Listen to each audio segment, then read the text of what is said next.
All right, good evening. Once again, Corporal Dan Bartok, Dearborn Police Department. We are still on scene here, west downtown Dearborn.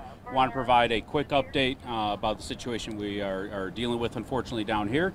You may have noticed we had a fire truck just a little bit ago extend its ladder and evacuate someone from the hotel. We were able to gather intelligence that we had a guest that was still inside the hotel, and the safest measure to get that person out of the hotel was via the fire department breaking that glass and getting the person safely out of the hotel. That was what you guys witnessed out here. There's nothing more significant than that. We are still actively negotiating with the suspect.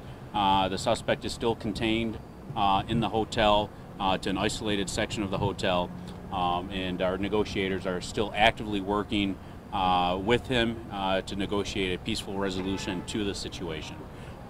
With the assistance of Michigan State Police, we have, you may have noticed us, we did move a light tower into the area. Obviously it's now nighttime, dark has fallen. We want to make sure that we have plenty of light in the area, so the light tower was moved in to illuminate the area for safety purposes of our officers, emergency responders on scene.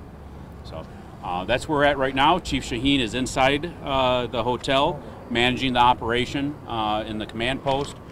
We have Michigan State Police on scene, and of course we still have our other law enforcement partners with us on scene.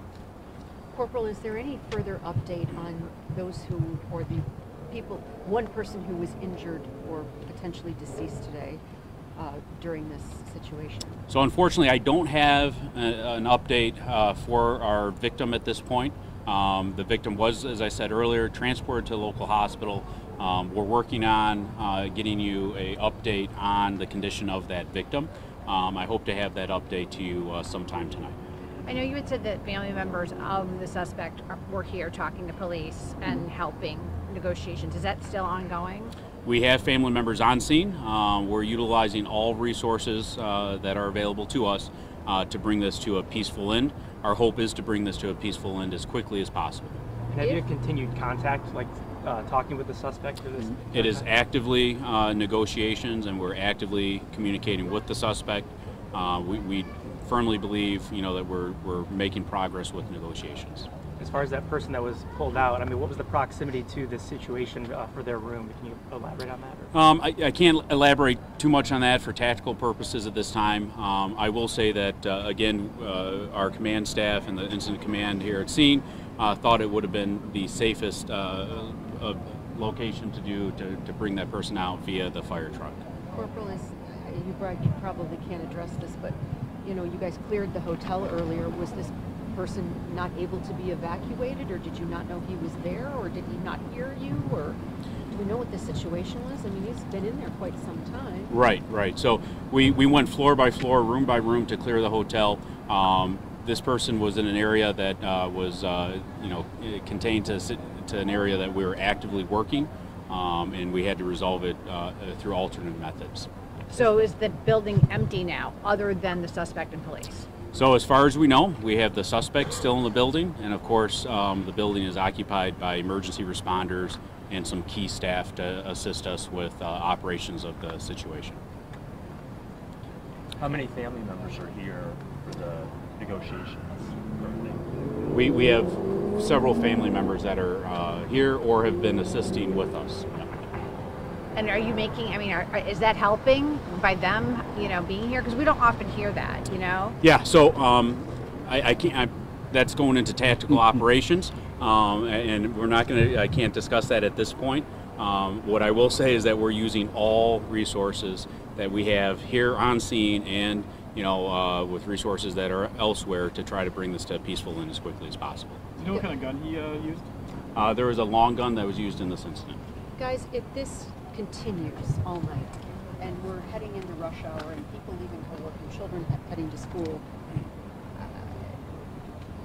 what do parents need to be concerned about their children going to school in not the immediate area, but the somewhat immediate area? So, as you saw, we rotated officers in and out of this scene already. So the city of Dearborn is fully protected with police officers throughout the city providing protection.